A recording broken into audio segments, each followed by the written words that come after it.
right, welcome back. We're in the last part of this second session on Job. خب خوش آمدید به آخرین قسمت از دومین بخش کتاب ایوب. And we're starting in this session the second set of cycles. We saw the first cycle, Job, and then Eliphaz, Bildad, and Zophar gave answer. Now this is the second cycle. به یاد دارید که گفتیم 3 بار این چرخه گفتگوها بین ایوب و دوستانش تکرار میشه. ما اولین چرخه رو به پایان رسوندیم و حالا اینجا آغاز دومین چرخه مکالمات بین ایوب و هر 3 دوستش هست. Now there's no way we have the time to touch on every passage, every chapter. خب مطمئناً زمان کافی نخواهیم داشت که به هر آیه در هر باب و متن نگاه کنیم. So we're going to go pretty fast through these next chapters. خب به باب‌های بعد خیلی سریع‌تر نگاه کنیم. But the truth is, at least from the friend's perspective, there's nothing new that they're going to say. موضوع این هست که حداقل از زاویه دید دوستان ایوب هیچ تغییری ایجاد نشده و هیچ چیز تازه‌ای رو نخواهند گفت. Eliphaz, Bildad, they're all going to accuse Job of being a sinner and his need to repent. الیفاز، بلدد و سوفر همچنان ایوب رو محکوم خواهند کرد که گناهکار هستی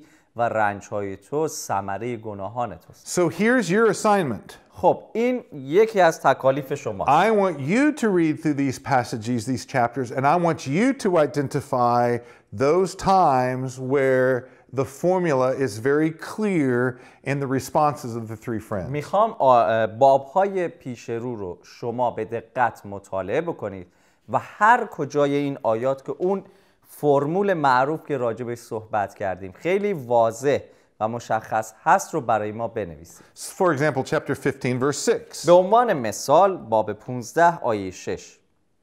دهان خودت تو را محکوم می کند نه من، لبان خودت بر ضد تو گواهی می دهد. Everything you say, Job, your words just confirm in our hearts what we knew. You're a sinner. دوستانش میگن، الیفاز میگه هر کلمه ای ایوب که از دهان تو خارج میشه قلب ما رو بیشتر اطمینان میبخشه که ما درباره تو درست فکر میکنیم. Your response is evidence that you're really a terrible person. پاسخهایی که میدی خودش تأییدی بر این هست که تو آدم بدی هستی. Chapter 16 and 17, Job's response to Eliphaz. باب‌های 16 و 17 پاسخ ایوب به الیفاز هست. Let's look at verse 11 of chapter 16. باب 16 آیه 11 رو نگاه بکنیم. خدا مرا به دست ظالمان تسلیم کرده و به چنگ شریرانم افکنده است. See, this is God's fault, Job says. ایوب میگه که این تقصیر از خدا هست. He's given me over to his enemies. من رو به دشمنانم سپرده. He's let me be destroyed by wicked people. اجازه داده به دست ظالمان از بین برم. These aren't just random circumstances. This is God against me. این یک شرایط طبیعی و روزانه نیست. خداست که تصمیم گرفته من رو نابود کنه. This isn't my fault, Job says. I don't deserve this. تقصیر من نیست. لیاقت من این رنج ها نیست. And so these kind of things that we've been talking about are all through chapter 16 and chapter 17. در تمام باب 16 و 17 تمام این مطالبی که ما الان راجع بهش صحبت کردیم دائما تکرار میشه. Chapter 18, باب 18 Bildad's second speech. دومین صحبت بلدد هست. Bildad says the same thing. What do you think he's going to say over and over? بلدد دوباره یک چیز رو میگه و شما فکر میکنید دوباره و دوباره چه خواهد گفت؟ Bad people suffer. انسانهای بد، Good آدمهای people get بد blessings. رنج میکشن، نیکوکاران برکت. It's the formula over and over again. این فرمول دائما و دائما تکرار میشه. In chapter 19, Job responds to Bildad. باب 19 پاسخ ایوب به بلدد هست. And in this chapter, we do have a very important theological point made in verses 24 and 25. در این باب ما یک نکته الهیاتی خیلی مهمی رو مشاهده می‌کنیم که در آیات 24 و 25. Actually, if we could do 23 through 25. در واقع بهتر هست که مطالعه‌مون رو از آیه 23 تا 25 ادامه بدیم. کاش سخنانم نوشته میشد. کاش در کتابی ثبت می‌گردید. کاش با قلم آهنین و سرب بر صخره تا به ابد حک می‌شد. اما من می‌دانم که ولی من زنده است و در آخر بر زمین خواهد ایستاد. So here we have this word in verse 25, redeemer. حالا ما در آیه 25 این کلمه ولی رو داریم. And if you've studied the book of Ruth, like we've done a series before, you should go back and look at that word goel. و اگر شما کتاب روت رو که ما در همین مجموعه از برنامه‌های تعلیمی آماده کردیم مطالعه کردید و نگاه کردید، میتونید به اون درس برگردید و دنبال کلمه گوئل بگردید. So Job knows, and Job's hope is that when God returns and stands on the earth in judgment, that somehow, some way, God will be able to fix the problems that he has with Job. امید ایوب در این صحبت‌ها این هست که زمانی که خداوند برای داوری به زمین خواهد آمد و بر زمین خواهد ایستاد، یک جوری و به طریقی مشکل ایوب رو حل و فصل کنه. So this is really a statement of hope. در واقع این جمله خیلی پر از امید است. And we've watched Job spiritually move closer and closer and closer to that line of cursing God. ما ایوب رو دیدیم که از لحاظ روحانی مکررن و دائما داشت نزدیکتر میشد به اون خط و مرز لعن کردن خدا. But at least in our hearts we give hope. We're given hope that Job, maybe he hasn't crossed that line yet. Maybe he still believes in God's goodness. اما در قلب خودمون ما این امیدواری رو پیدا میکنیم، امید رو میبینیم که شاید ایوب این کار رو نکنه و از این مرز عبور نکنه. In verse 26, if you'll read that please. آیه 26 رو میخونم. پس از آن که پوست تنم این چنین بگندد، با این همه در جسم خیش خدا را خواهم دید. All right, so this is the idea that after death there is life, and in life there is some kind of reward for righteousness, and there's punishment for evil. پس چنین ایده اینجا دیده میشه که پس از مرگ حیاتی وجود خواهد داشت و در اون حیات پس از مرگ پاداشی برای عادلان و نیکوکاران و مجازاتی برای شریران خواهد بود. It's not a full theology of the end times like we get in the New Testament. اون ایده کامل آخر و زمانی که ما در عهد جدید پیدا می‌کنیم، اون الهیات در اینجا دیده نمیشه. But it is hope. اما امید هست. The hope is in the end. و این امید که پایانی وجود داره. Chapter 20, Zophar provides his second speech. در باب 20 سوفر دومین صحبت‌های خودش رو شروع میکنه. What do you think he's going to say? و فکر میکنید سوفر چه خواهد گفت؟ Maybe I can help you. شاید بتونم کمکتون کنم. Bad people are judged, good people are blessed. بدکاران داوری میشن، نیکوکاران برکت میان. It's just the formula. فقط این فرمول تکرار میشه. Chapter 21, Job responds to Zophar. باب 21 پاسخ ایوب به سوفر. In chapter 21, Job does not understand why anyone has prosperity if everyone's a sinner.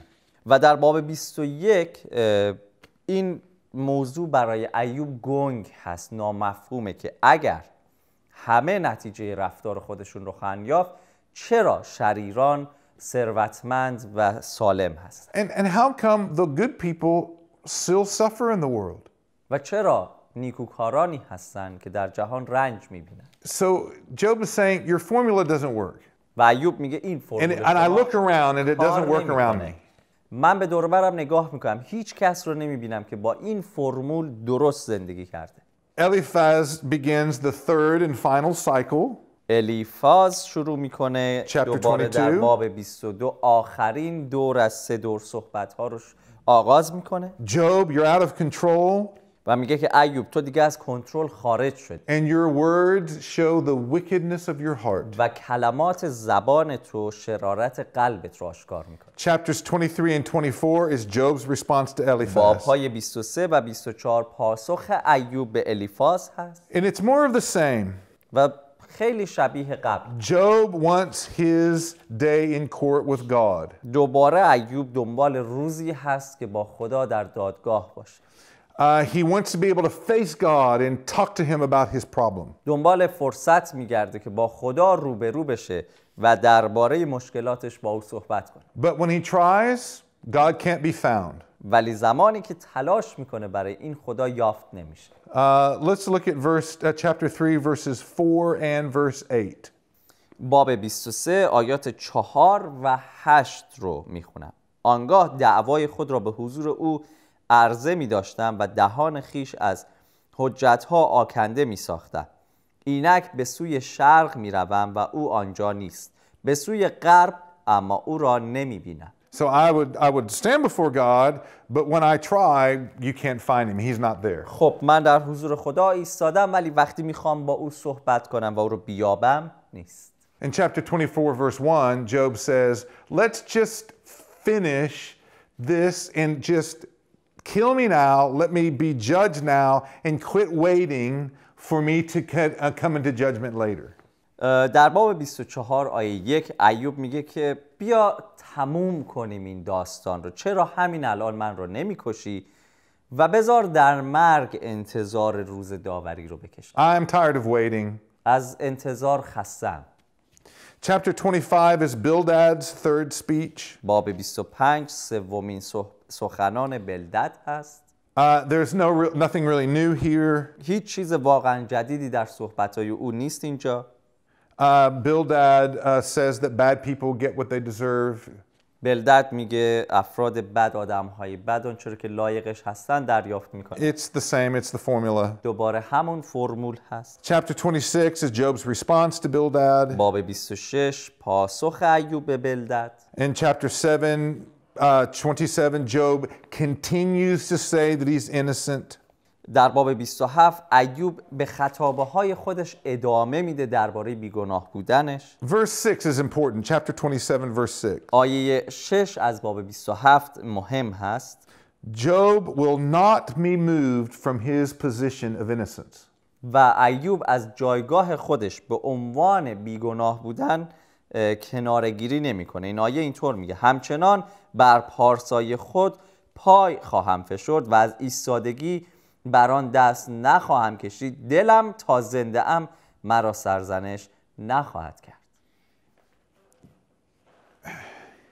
Job feels like God is unjust. احساس ایوب این هست که خدا ناعادل هست. He knows that, ultimately he knows that's not true. در نهایت میدونه که این واقعیت نیست. But it feels like that, it looks like that. ولی اینطور احساس میکنه، اینجور به نظر میاد. And so he knows that he'll have to get that situation fixed at the end. When God returns to stand on the earth, he'll face God and then he'll get that situation figured out. و ایوب میدونه تنها جایی که میتونه این مشکل رو حل بکنه وقتی است که خداوند برای داوری به این زمین خواهد اومد و در اونجا این موضوع و مشکل رو حل خواهد کرد. I think that's true for us too. This is a battle between what our minds tell us is true, but what our emotions and what our experiences tell us differently. من فکر میکنم که این حقیقت درباره هر یک از ما هم صدق میکنه. وقتی که ذهنهای ما حقیقتی رو درباره خدا به ما میگه که تجربیات ما و احساسات ما در اون لحظه اون حقیقت رو تایید نمیکنه. And this is the battle that's going on with Job. و این اون جنگی هست که ایوب هم درش بود. Job makes terrible conclusions about God. نتیجه گیری خیلی وحشتناک و بدی ایوب درباره خدا Then he داره. makes statements to say, but I think that it'll work out. I think God will, my hope is that God will be able to get this fixed. اما همچنان در نهایت میگه فکر میکنم که خدا روزی مشکل من رو حل خواهد کرد.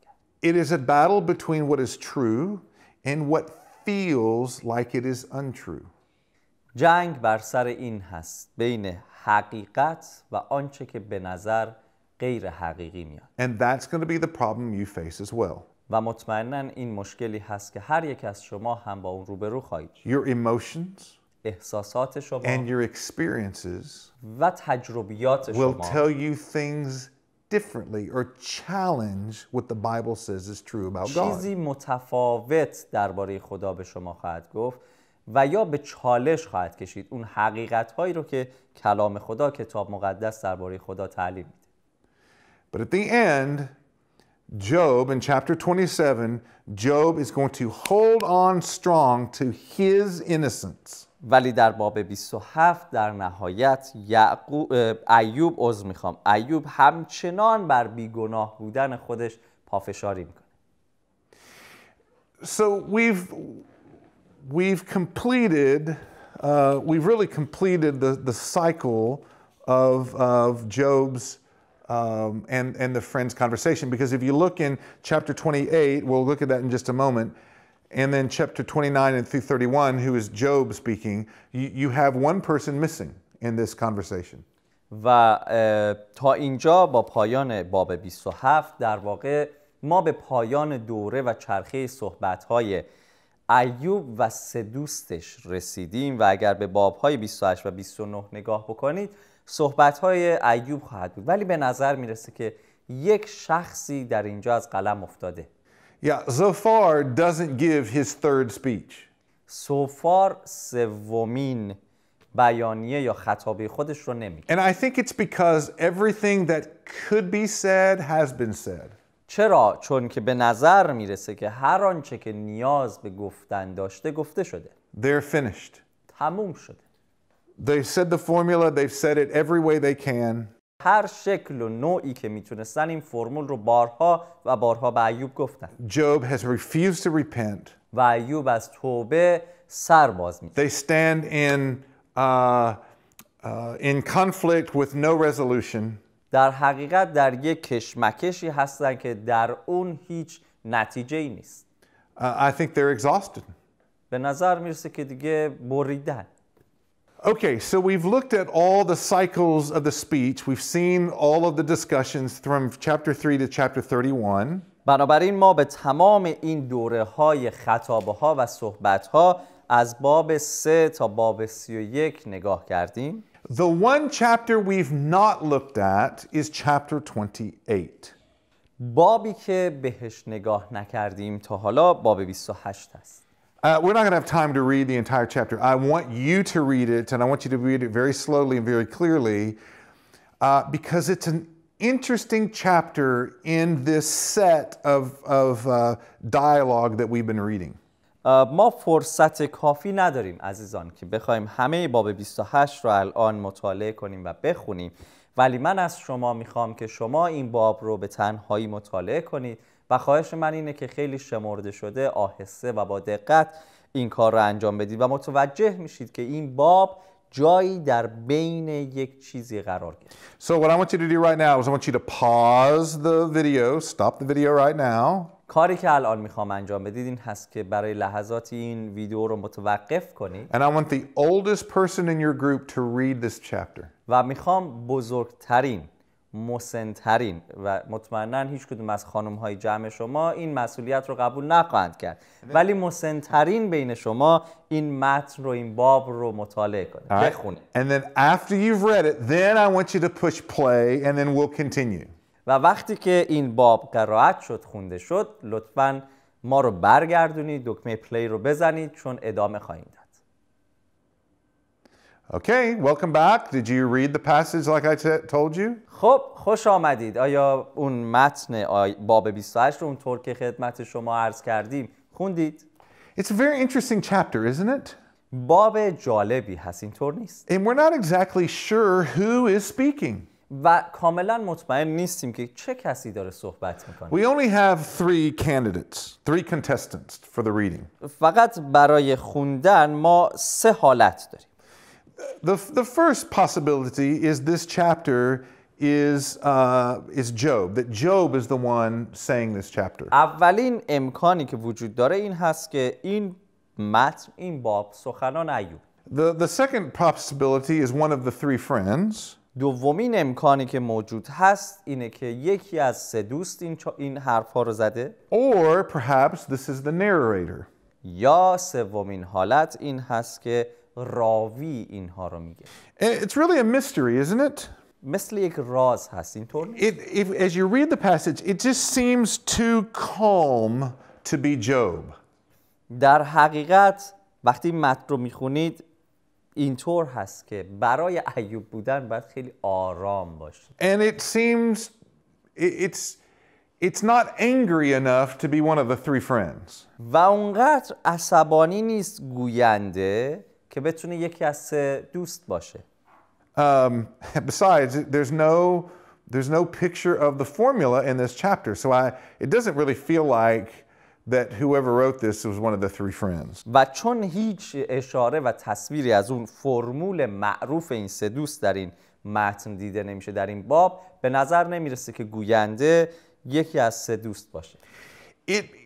It might be, I think it might be the narrator, and he is using this as an interlude or a transition from the conflict between Job and the friends to a new set of conversations. به نظر میرسه که این امکان وجود داره که راوی هست که این صحبت‌های باب 28 رو انجام میده و میگه و این رو استفاده میکنه به عنوان یک پلی بین این کشمکش بین ایوب و سه دوستش و تصویر و ست جدیدی که از باب بعد آغاز باز خواهد شد. So if that's true, and that's really my opinion, is that the narrator is the one that has written this. پس اگر این درست باشه و تصور من این هست که راوی گوینده این سخنان هست، then I think this is a transition from Job and the three friends talking to now Job and Elihu and God talking. من فکر میکنم که این باب انتقالی هست بین صحبت‌های ایوب و کشمکش‌هاش با سه دوستش با صحبت ایوب به همراه الیهو و خدا.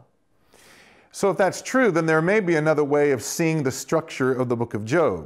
اگر این درست باشه پس ما میتونیم یک دیدگاه متفاوتی به ساختار کتاب ایوب پیدا کنیم. Or at least the meat of our sandwich. The meat of our sandwich is that here's one philosophy of suffering, chapters 3 through chapters 27, and then here's another philosophy, and that will be Elihu and God. و این ساختار جدید به این شکل خواهد بود، یا حداقل اگر هنوز به خاطر دارید راجع به اون ساندویچ صحبت کردیم و گفتیم گوشت میانی اون هست این متنی که مطالعه کردیم، حداقل میتونیم بگیم که دو فلسفه مختلف درباره مقوله و مسئله رنج وجود داره. یکیش از باب 3 تا 27 هست که صحبت‌های ایوب و دوستانش هست و بعد از اینجا به بعد از باب 28 هست فلسفه دیگری که درباره اون خدا صحبت. So just like Job began in chapter 3 kind of starting this conversation about suffering, پس همونطور که در باب 3 ایوب صحبت‌های خودش رو درباره موضوع رنج آغاز کرد، in chapters 29 through 31 Job is going to provide kind of a final defense of what he thinks is the problem with God. در باب 29 تا 31 به نظر میرسه که ایوب آخرین دفاعیه خودش رو از شرایط بغرنجی که در اون قرار داره ارائه میده و دلایلی که فکر میکنه باعث رنج‌های اوست. I think perhaps chapter 31 verse 35 is a great summary of Job's position throughout all of these chapters that we've read. 35. پس من فکر میکنم که ایوب باب 31 آیه 35 میتونه جمع‌بندی خوبی باشه از وضعیتی که ایوب فکر میکنه در اون قرار داره. کاش کسی بود که سخنم را میشنید. هان امضای من حاضر است. باشد که قادر مطلق مرا پاسخ گوید و مدعی من ادعای خود را در کتابی بنگارد. So chapter 29, chapter 30, chapter 31 is more of the same. It's Job saying, I'm innocent, bad people are prospering, God is against me, this is not my fault. باب‌های 29, 30 و 31 همین صحبت‌های مشابه دائما تکرار میشه، مبنی بر اینکه ایوب دائما اعلام میکنه که من بیگناه هستم، اشرار در زندگیشون، شریران در زندگیشون برکت یافتن و خدا این بلاها رو بر سر من نازل کرد. And I want this document, I want to stand before God and I want to have a chance to face him and give him a chance to say, let's talk about this problem. I want to solve this with you face to face.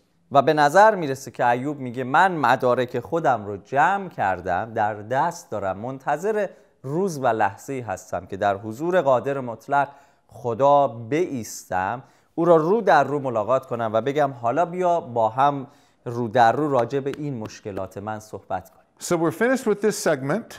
پس ما با این قسمت تموم میشیم. And I want you to make sure you go back over these chapters that we've touched on quickly and review how do you identify the formula in the responses of the three friends. و من خواهشم از شما این هست که برگردید به این متن‌ها و باب‌هایی که ما خیلی سریع از روی اونها عبور کردیم، در اونجا با دقت و صبر بیشتری این متن‌ها رو مطالعه بکنید و دنبال اون فرمول معروف که دوستان ایوب ارائه می‌کردن باشید. And seeing how Job's theology has gone down so far. و همینطور در نظر داشته باشید و ببینید که چطور الهیات ایوب به سمت پایین حرکت میکنه. It's been great to be with you. خیلی عالی بود که تونستیم با شما باشیم. And I look forward to closing out the book of Job next time. و منتظر این هستیم که دفعه بعد که با شما خواهیم بود کتاب ایوب رو به پایان برسونیم.